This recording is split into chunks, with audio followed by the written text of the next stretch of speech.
যদি 5 বার গোসল করে হালিয়া বাকা মিন দারানিহি সেই তার গায়ে কোনো ধরনের ময়লা লেগে থাকতে পারে নাকি?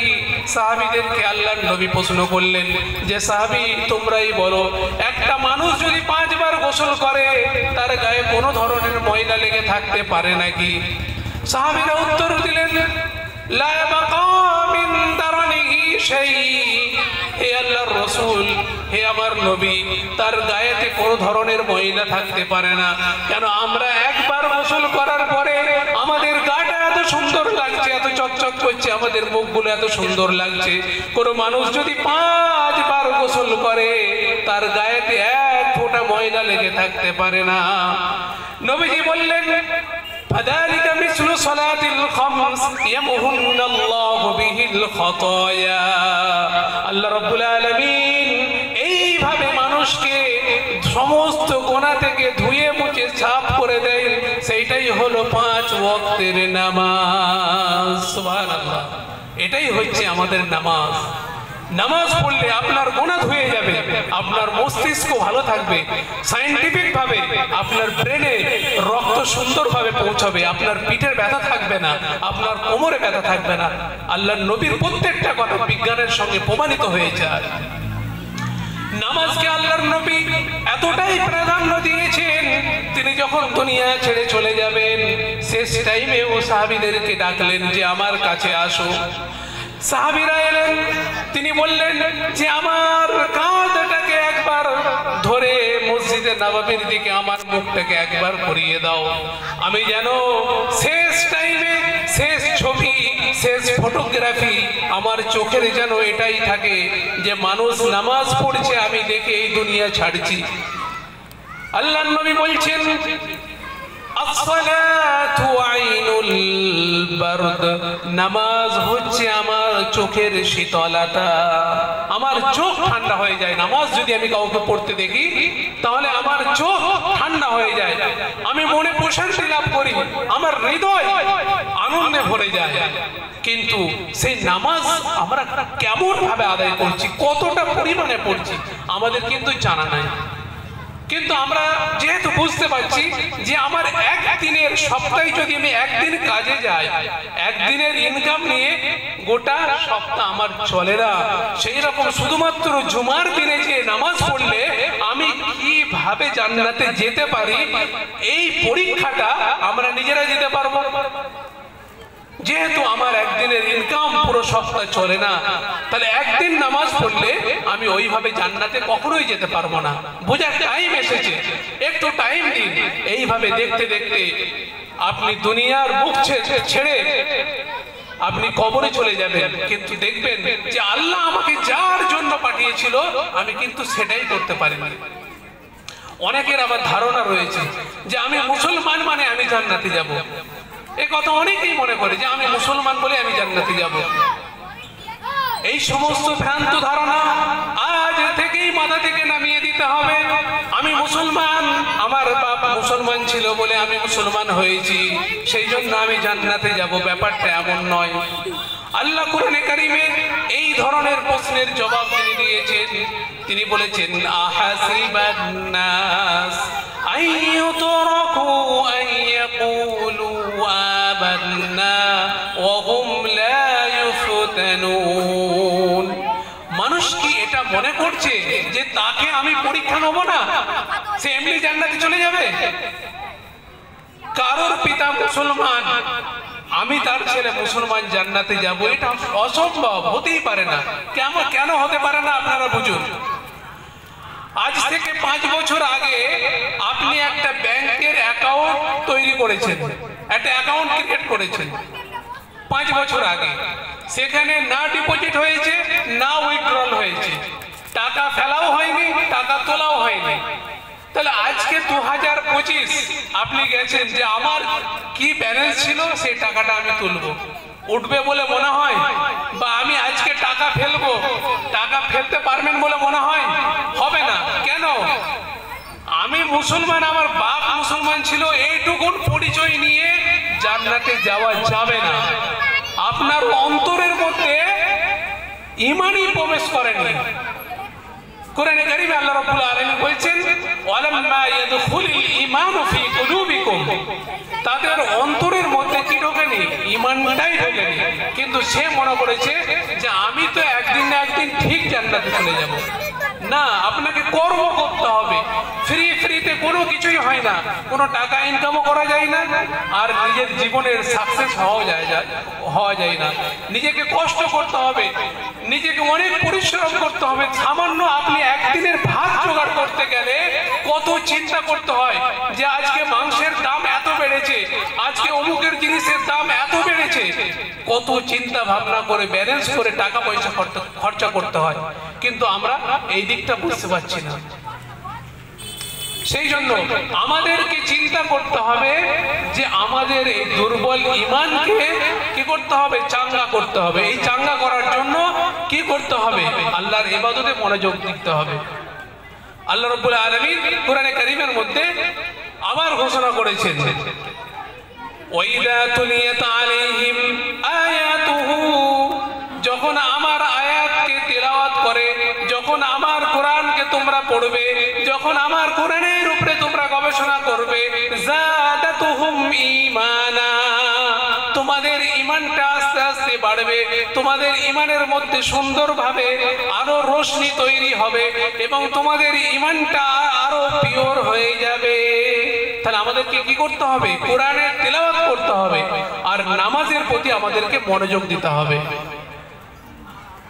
আল্লাহ রাব্বুল আলামিন বারবার কোরআনে কারীমে অনেকবার আমাদেরকে সাবধান করেছেন, ইযা জা আজালুহুম লা ইস্তাখিরুনা সাআতান ওয়া লা ইস্তাকদিমুন, যেই টাইমে যার মৃত্যুটাকে নির্ধারণ করা রয়েছে সেই টাইমেই তার মৃত্যু হবে, একটা সেকেন্ড এই দিক ওই দিক হবে না।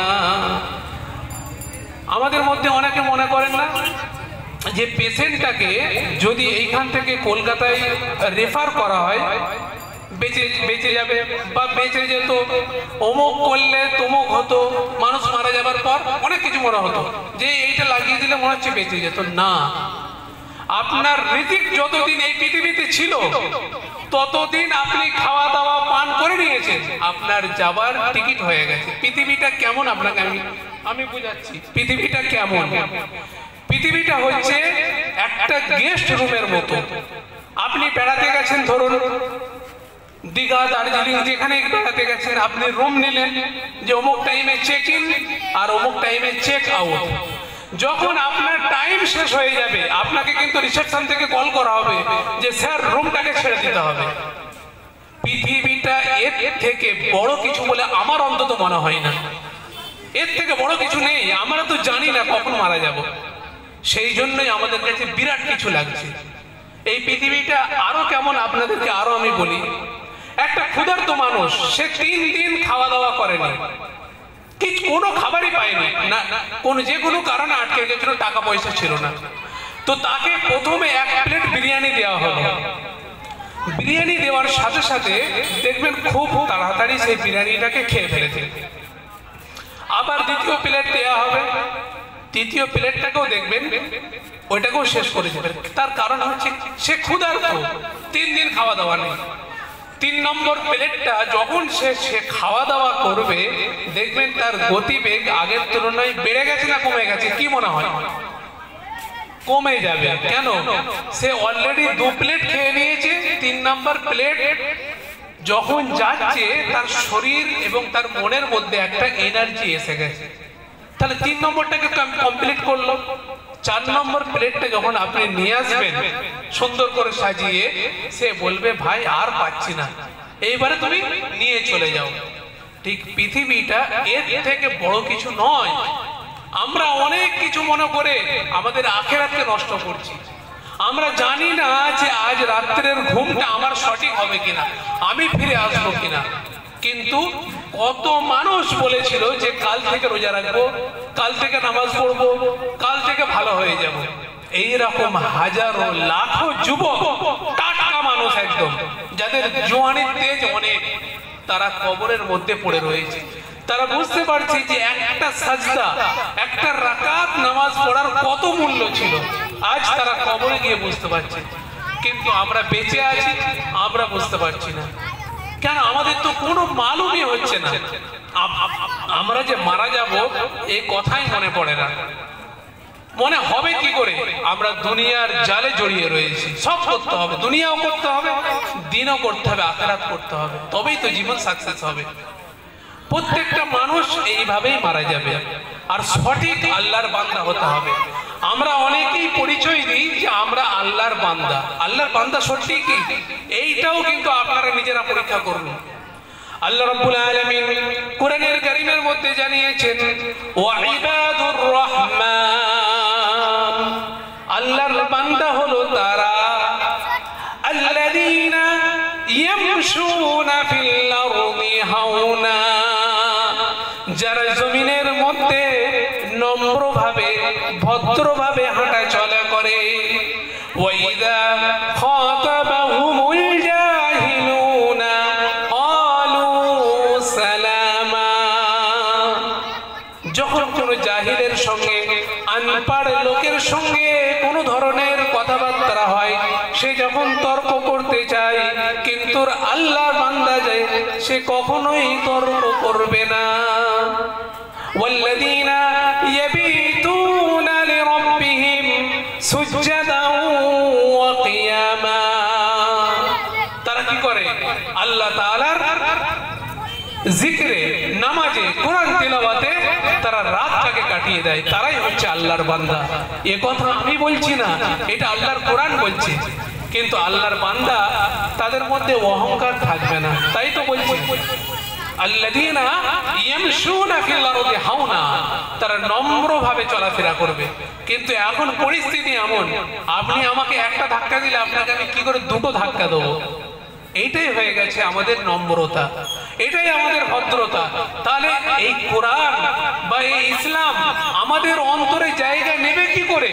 কোরআনে কারীমে আল্লাহ রাব্বুল আলামিন বলছেন, ওয়ালাম্মা ইয়াদখুলুল ঈমানু ফি কুলুবিকুম, তাদের অন্তরে এখনো পর্যন্তই তো ঈমান ঢোকেনি। তাহলে আমরা কি সেই শ্রেণী?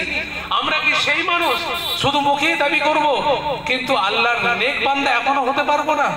আমাদেরকে নেক বান্দা হতে হবে, আমাদেরকে উত্তম কাজের মাধ্যমে। আমরা কিন্তু খারাপ কাজ করতে ভালোবাসি আর নেকির কাজ করতে কম করি। আল্লাহ রাব্বুল আলামিন নিজে অভিমান করে, ভাবুন কথাটাকে, আমাদের অবস্থা দেখে আল্লাহ রাব্বুল আলামিন নিজে অভিমান করে কোরআনে কারীমের মধ্যে আমাদের ব্যাপারে কি বলছেন? ইয়া আইয়ুহাল ইনসানু মা গাররাকা বিরাব্বিকাল কারীম, হে মানুষ তোমাদের কি হয়ে গেল? তোমাদের রবকে তোমরা কেন চিনতে পারছো না?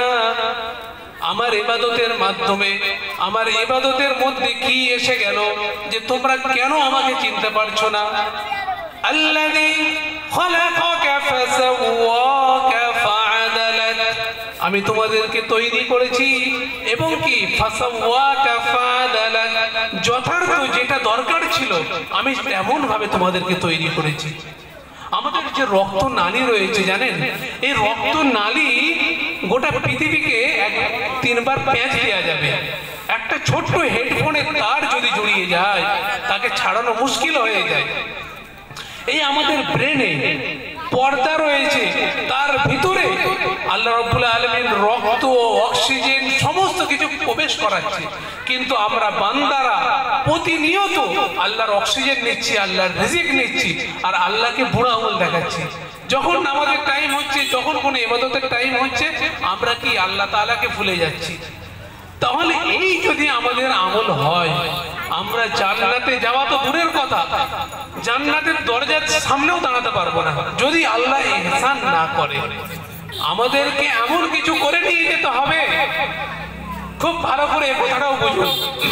মাধ্যমিক পরীক্ষা চালু হচ্ছে, 15ই লিখতে হবে। 15 লিখলে 10 নম্বর প্রজেক্টের তবে পাওয়া যাবে, 25-এ পাস। কিন্তু আপনি আমি যদি সাদা খাতা জমা দিই, কিয়ামতের দিনে আমাদেরকে কিভাবে হেল্প করা হবে?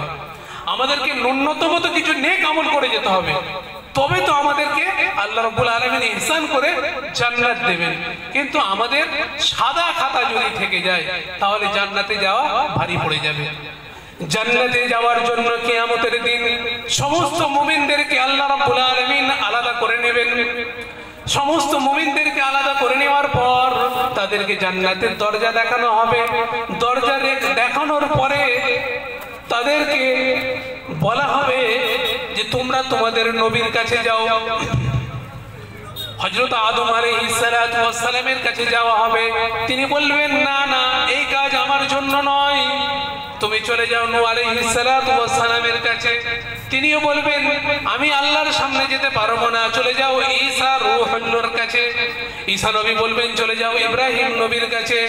এইভাবে করতে করতে শেষ টাইমে আমাদের নবীর কাছে আসা হবে। তখন আল্লাহর নবী আরশের ডান দিকে দাঁড়িয়ে থাকবেন। তিনি ইজাজত চাইবেন, তিনি সাজদায় পড়ে যাবেন। আল্লাহ রাব্বুল আলামিন বলবেন ইয়া মুহাম্মদ ইরফা রাসাক, হে নবী মুহাম্মদ তুমি তোমার মাথা তোলো। ওয়াশফা তুশফা, তুমি যেটা চাইবে সেটাই কবুল করে নেওয়া হবে।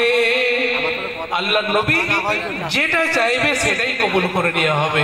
তো সেই নবীর যদি আমাদের হেল্প প্রয়োজন হয়, আমাদেরকে আল্লাহর জন্য নবীর জন্য তো কিছু করতেই হবে। আল্লাহর নবী বলবেন তখন কি হবে, জান্নাতে যাওয়ার জন্য কারা যোগ্য আবার পরীক্ষা নেওয়া হবে। পুলসিরাতের উপর দিয়ে চলানো হবে। প্রথম দল বিদ্যুতের গতিতে পার হয়ে যাবে, সেকেন্ড দল হাওয়ার গতিতে পার হবে, এবং 3 নম্বর যে দলটা থাকবে দ্রুত ঘোড়ার মতো পার হয়ে যাবে। চতুর্থ যে সমস্ত মানুষজনেরা থাকবে তারা কেউ কেউ হামাগুড়ি দিয়ে যাবে এবং অনেকে কেটে কেটে নিচের মধ্যে পড়ে যাবে, জাহান্নামের মধ্যে। আপনার নবী আমার নবী আমাদেরকে না দেখেও কতটা ভালোবেসেছে। যখন পুলসিরাত পার করা হবে, উম্মতে মুহাম্মাদি যখন পার হবে, তখন আল্লাহর নবী দাঁড়িয়ে দাঁড়িয়ে বলবেন আল্লাহুম্মা সাল্লিম আল্লাহুম্মা সাল্লিম। আল্লাহ আমার বান্দাদের উপরে, তোমার বান্দাদের উপরে এবং আমার উম্মতের উপরে একটু হালকা করো, যাতে করে তারা জাহান্নামে কেটে না পড়ে যায়। আল্লাহর হুকুম থেকে পুলসিরাতের পাশে বড় বড় লোহার আংটা লাগানো হবে। আল্লাহ রাব্বুল আলামিন যাদেরকে বাঁচাতে চাইবেন তারা পড়ে যেতে গিয়েও সেই আংটার মাধ্যমে তারা ঝুলতে থাকবে। তার মানে বোঝা গেল মানুষ কত বিক্ষত হয়ে গেলেও আল্লাহ তাআলা আল্লাহর নবীর কারণে তাদেরকে জাহান্নামে ফেলবেন না। তাহলে ভালোবাসাটা কেমন দেখুন। এই ভালোবাসার পৃথিবীতে কেউ দিতে পারবে না। তিনি তো আমাদেরকে চোখেই দেখেননি, তিনি আমাদের জন্য চোখের পানি ফেলেছেন। কিয়ামতের দিন বলবেন আইনা উম্মতি আইনা উম্মতি, আমার উম্মতেরা কোথা, আমার উম্মতেরা কোথা। আল্লাহর নবী চোখের পানি ফেলবেন। নবীজি একবার চোখের পানি ঝরাচ্ছেন, আল্লাহ রাব্বুল আলামিন তার চোখের পানি দেখে জিবরাইল আলাইহিস সালাতু ওয়াস সালামকে পাঠাবেন।